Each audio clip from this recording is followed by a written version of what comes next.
ghostly question haunted Leo's mind day and night, interrogating his soul in a cold, emotionless tone.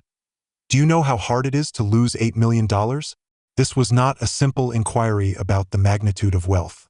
For Leo, once hailed as the son of probability, a legendary figure at the pinnacle of the global gambling world, this question was a poisoned blade, slicing back and forth across his once proud professionalism and unshakable confidence.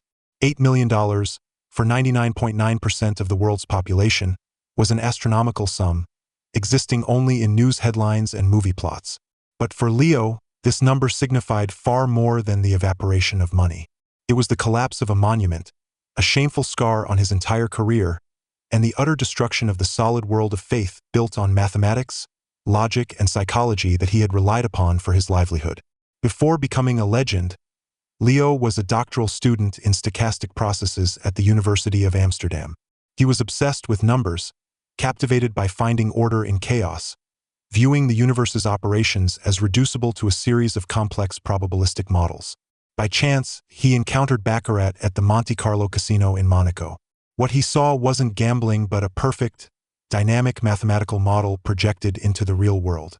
He despised ordinary gamblers who relied on fleeting impulses and the illusory notion of luck to chase wealth. To him, they weren't playing a game. They were sacrificing themselves to the abyss of chaos. Leo elevated gambling into a rigorous science, a unique art form blending advanced mathematics, behavioral psychology, and ironclad willpower. He wrote sophisticated computer programs, simulating over 1 billion shoe records, and from that mountain of data, he distilled a proprietary betting system and money management strategy to counter the house edge. He could precisely analyze how a dealer's pacing and habits affected the entropy of a shoe, even discern an opponent's true intentions and next moves from a fleeting glance or a subtle change in breathing rhythm. Leo's life was an unending series of precise calculations. Every bet he placed was grounded in vast data analysis and cold, relentless logic. The wealth empire he built across global casinos wasn't the result of Lady Luck's fleeting favor, but was constructed brick by brick through extraordinary focus, religious discipline, and a profound faith in mathematical principles. Throughout his illustrious career, he had countless battles worthy of the history books. Just 6 months before this catastrophe, in a famous Macau casino, Leo faced a shoe so bizarre and contrary to conventional card trends that everyone believed it was a path to ruin. Yet, from that seemingly chaotic card flow, Leo keenly detected a faint, cyclical signal hidden deep within the logic. While everyone at the table, including some of Asia's top players, chose to fold or bet against the trend, Leo boldly placed 3 consecutive maximum bets. The outcome validated his judgment, earning him over $5 million in profit. That victory skyrocketed his fame and reinforced his belief that, in this game, he was an invincible god. Thus, when that $8 million vanished as if snatched by an invisible hand, irretrievably slipping away before his eyes, Leo's first sensation wasn't the pain of losing wealth, a feeling he had long grown numb to after countless battles. Instead, it was a profound, bone-deep bewilderment that threatened to upend his entire worldview. "How did you do it?" the casino's executives asked him with a mix of awe and confusion. His few friends, particularly his old partner Marcus, who had retired to a quiet life in Switzerland, posed the same question over a transatlantic call in a grave tone. Even in the countless sweat-soaked nightmares that jolted him awake in the dead of night, this question echoed like a curse in his empty room. The answer was singular, clear, and chillingly brutal. They set a trap, a seamless, near-perfect trap. And he, Leo van der Berg, was the prey, calculated, lured, hunted, and ultimately dismantled. This wasn't a fair game of probabilities. From the moment he stepped into the casino named Eden, nestled in the heart of the Nevada desert, and accepted the warm invitation of the charming client manager, he was no longer the top predator wielding a sharp blade but a prized lamb, marked and quietly placed on the sacrificial altar. The prelude to the scam unfolded like a play crafted by the finest playwrights and directors, every scene and line dripping with exquisite temptation and irresistible, layered deception. The casino, Eden, was a golden palace conjured from money and desire in the desert's heart. Every corner whispered of ultimate luxury and humanity's primal urges. The massive chandelier hanging from the main hall's dome, composed of tens of thousands of Swarovski crystals, cast a light so dazzling it could sway even the most resolute ascetic. Leo was a regular here, and for the past 5 years, he had considered Eden one of the world's most reputable, secure, and untamperable gambling sanctuaries. The casino's senior client manager, a man named Julian, was the mastermind of this scam. He treated Leo with a warmth and respect that transcended professional boundaries, bordering on genuine friendship. Julian possessed a disarming charm, his handsome face always adorned with the most sincere, captivating smile. He flawlessly recalled all of Leo's preferences, from his exclusive taste for Cohiba Bahaik 56 cigars to his ritual of sipping a glass of Lagavulin 16-year-old single malt whiskey before a game. To Leo, Julian wasn't just a casino employee. He was a considerate friend who truly understood and appreciated the pride and solitude of a top-tier player. Yet, it was this friend who personally laid out the flower-strewn, luxurious red carpet leading straight to hell. Julian informed Leo that, to reward esteemed clients like him who generated massive revenue for the casino, Eden had opened an ultra-exclusive, private gaming room on the top floor, accessible only by a dedicated elevator and iris scan, called the Hall of the Firmament. This room was off-limits to ordinary guests, offered betting limits 10 times higher than the main hall, and provided one-on-one, butler-style service. Most crucially, Julian hinted in a mysterious, suggestive tone that the aura of the room was unique, as if the goddess of victory resided there, exclusively blessing masters of the gambling art. This was a cliched pitch casinos used to lure high rollers, and Leo knew it well, but he couldn't resist the sincerity in Julian's words or the flattering sense of being the chosen one. The place Julian described sounded like a perfect hunting ground tailored to Leo's style, free from external interference. Julian also mentioned that the dealers were top-tier professionals, hired at great expense from Europe's centuries-old casinos. Their dealing techniques as elegant as poetry, elevating an ordinary gambling session into a near-artistic performance. Leo was moved, not just by the enticing material conditions but by the deep-seated arrogance and confidence of a professional gambler. He firmly believed that, with his godlike understanding of the game and battle-hardened experience, no table or dealer in the world could truly defeat him. He thought he was a lion invited to a grand feast, oblivious to the fact that he was already the central prey in a meticulously woven net. When Leo first stepped into the Hall of the Firmament, he was genuinely awestruck. The room occupied the entire top floor of the casino hotel, offering a 360-degree panoramic view of the city's glittering nightscape, like diamonds scattered across black velvet. At the center stood a single baccarat table, its deep purple Italian velvet cloth glowing nobly under specially designed soft lighting. The air was filled with the scent of fine cigars, aged sandalwood, and an unidentifiable, calming fragrance. Besides Leo, 2 other players sat at the table, seemingly reticent tycoons from the Far East, their conservative betting styles suggesting they were invited to set the mood and prevent Leo from feeling targeted. That evening's dealer was a blonde woman named Isabella from Monaco, rumored to have hosted private games for European royalty. Her every move, from graceful shuffling to precise dealing, was like a meticulously choreographed ballet, exuding classical beauty. The game began flawlessly, as perfect as the countless optimal scenarios Leo had simulated on his computer. The card trends were clear, the flow stable, and with his near-instinctive judgment, Leo effortlessly won over $1 million in the first few hours, chatting and laughing. The familiar feeling of total control returned, the world reduced to the table before him. Each deal, each bet, was a vibrant, harmonious note in a symphony he conducted. Julian remained respectfully by his side, like the perfect servant, occasionally serving chilled wine or offering subtle, well-timed compliments. Leo was fully immersed in the thrill of victory and the satisfaction of unmatched mastery, his ironclad vigilance gradually eroded by alcohol, complacency, and the room's deliberately crafted atmosphere of absolute comfort and privacy. The turning point came without warning, like a pre-scripted plot twist. Around the 5th hour, Isabella smiled, excused herself for a brief break, and was replaced by an expressionless Asian dealer. This man moved like a robot, his actions impeccable, even faster and more precise than Isabella's, but lacking her artistic flair, appearing mechanical and cold. From the moment he took over the shoe, Leo's nightmare began. The card trends on the table were suddenly thrown into chaos by an invisible hand, becoming unprecedentedly erratic.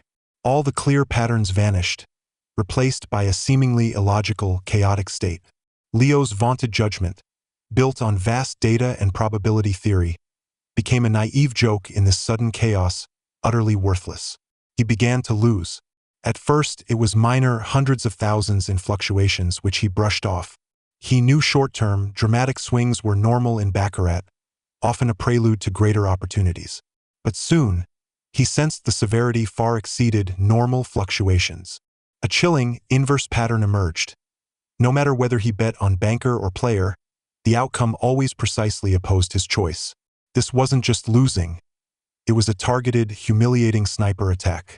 When he carefully placed a heavy bet on banker, player would miraculously draw a low-probability card to narrowly win.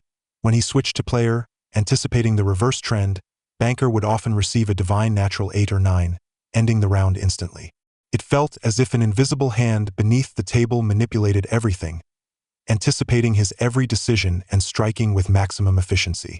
Leo's rationality screamed that this was just extreme bad luck, a series of independent, low-probability events unluckily aligning, a statistical black swan.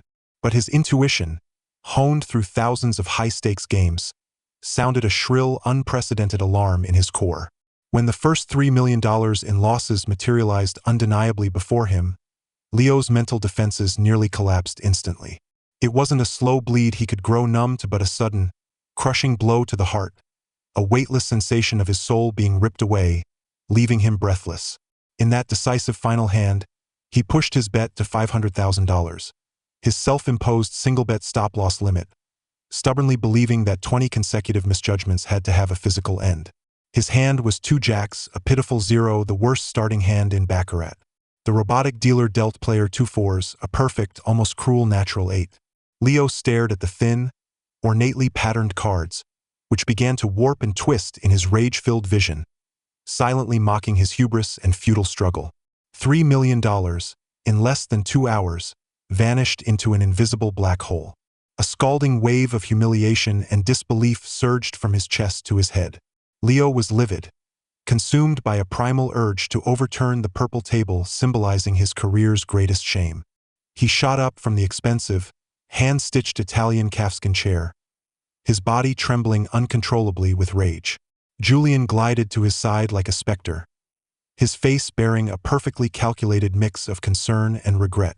"Mr. Leo, it's just bad luck," he said in a calm, magnetic voice meant to soothe. "Your skill is unquestioned by everyone at Eden. A temporary dip is just a prelude to greater heights. I'm confident you'll win it all back in the next round." His words were like a finely crafted, hypnotic poison, attempting to channel Leo's destructive anger into irrational motivation to keep playing. But Leo heard nothing. His gaze, sharp as a blade, cut through Julian, locking onto the Asian dealer. The man remained expressionless, methodically collecting the cards that had just devoured $3 million of Leo's fortune, sliding them into the discard slot with mechanical, emotionless precision. To Leo, the motion resembled a mortician handling a cold corpse. At that moment, the alarm in his mind ceased to be a warning and became a deafening death knell. He didn't linger in the hall of the firmament. He needed to escape that suffocating place immediately. Escorted by Julian's thoughtful care, Leo returned to the presidential suite, a palatial space atop the hotel. The moment the heavy door clicked shut, the cold, proud facade he had maintained crumbled. But he didn't roar like a desperate gambler or hysterically smash any of the room's priceless art. Like a wounded wolf licking its wounds in its lair, he paced endlessly in the vast living room, large enough for a 100-person party. After the peak of rage subsided, a deeper, colder fear and rational suspicion took hold. This wasn't luck, he roared internally, expending every ounce of strength. Pure, random bad luck could not manifest with such precision, such destructiveness, as if programmed. He opened his military-grade, encrypted laptop and accessed his custom-built game analysis software, developed over years of effort. Forcing himself to calm down, he entered the data from the past 2 hours' 100-plus critical hands, recalled with his remarkable memory. The software's complex Monte Carlo simulations delivered a conclusion that froze his blood, Under normal, random probability distributions, the chance of such an extreme, consistently one-sided deviation was less than 1 in 10 million. This number, cold, undeniable, emotionless, pointed mercilessly to a possibility Leo was loath to accept. The game had been rigged. But how? In a top-tier casino like Eden, which spent tens of millions annually on security, in a VIP room touted as impregnable, where even a fly's entry would be logged, how could they pull off such a sleight of hand under the nose of a world-class expert like him? The Asian dealer's technique was flawless. Leo's eagle-eyed scrutiny found no fault. The shuffling machine was the latest model, certified by the Nevada Gaming Commission's strictest physical and software tests. The cards were brand new, unsealed in his presence. Every detail appeared perfect, unassailable. Was he overthinking? Had the trauma of such a massive loss skewed his professional judgment catastrophically? Leo's mind waged an unprecedented war between his 20-year career's rock-solid logic and confidence and the brutal 1 in 10 million mathematical proof. He began obsessively replaying every detail of the game. The Asian dealer's unchanging, statue-like cold gaze. The two tycoons betting in an almost programmed, unchanging pattern. Julian's seemingly casual positioning, always at the perfect angle to observe Leo's micro-expressions. Countless tiny, previously ignored details now reactivated and reassembled in his mind, forming a chilling, conspiracy-laden picture. He grabbed his encrypted phone and called Marcus in Switzerland, his only true friend and former partner, a sage who had retired 5 years ago. Leo recounted the events in the calmest tone he could muster. Marcus was silent for so long Leo thought the call had dropped. Finally, Marcus's voice came, heavy with unprecedented gravity. "Leo, listen. Leave now. Immediately. This isn't a probability issue. It's a trap tailored for you. You're a fattened whale they've caged too long, and now they're reeling you in. A casino like Eden would never allow a 1 in 10 million anomaly to happen on its own. The only explanation is they engineered it. Go. Don't look back." Marcus's words were like a bucket of ice water on Leo's rage and confusion-heated mind. He knew Marcus was right. Logic dictated the wisest move was to pack and leave this place of ruin, even if it meant accepting the $3 million loss. But as he prepared to hang up, the doorbell rang. Julian entered, pushing a silver cart with Leo's favorite Kobe beefsteak and a bottle of 1982 Chateau Lafite Rothschild he'd always wanted but never indulged in. "I know you're upset, Mr. Leo," Julian said, his smile and tone as flawless as ever, brimming with sincere concern. But a true champion isn't defeated by a momentary setback, especially at the gaming table. The greatest players rise from their worst defeats. "I personally arranged this dinner, hoping you'll regain your strength." His demeanor was impeccable, devoid of any trace of insincerity. They sat on the suite's terrace, overlooking the city's dazzling nightscape, talking for hours. Julian avoided mentioning the catastrophic game, instead sharing casino anecdotes and subtly recalling Leo's past triumphs at Eden. Like a master psychologist, he gently soothed Leo's frayed nerves, quietly rebuilding his shaken confidence. At the end, as the priceless wine neared its last drops, Julian casually mentioned, "Tomorrow night, Isabella will personally deal for you. She heard about tonight and feels terrible. She's eager to witness your legend again and bring you luck. Also, the casino board learned of your situation and is deeply sorry for such a low-probability event. As a gesture of our respect, we're offering you $500,000 in non-negotiable chips to kickstart your next game." Julian's words, each meticulously crafted, were like a devil's whisper, striking precisely at Leo's most vulnerable, prideful core. The $500,000 in chips was a massive, irresistible lure, but more importantly, it was a gesture of "we believe in you. We support your comeback." Mentioning Isabella's return cleverly dispelled Leo's suspicions about the Asian dealer and the game itself. The fatal blow was reigniting Leo's deep-rooted pride and dignity as a top-tier professional. Leo was persuaded. Marcus's warning, the software's results, his inner alarms, all were overpowered by his burning pride and desire for revenge. He told himself he had to go back, not just to win back the $3 million but to prove his suspicions wrong, to defend the probabilistic and logical worldview he'd spent half his life building. He needed a triumphant victory to reaffirm that the world still obeyed the cold, fair mathematical laws he knew. So, the next night, with a mix of vengeance, anticipation, and a trace of hidden unease, Leo stepped back into the Hall of the Firmament, a stage of fate. This time, he lost another 3 million. The process was even faster, stranger, and more incomprehensible than the night before. As the last chip was pushed out and ruthlessly devoured, Leo's mind went blank and fell into chaos. His anger was completely replaced by a deeper, colder despair.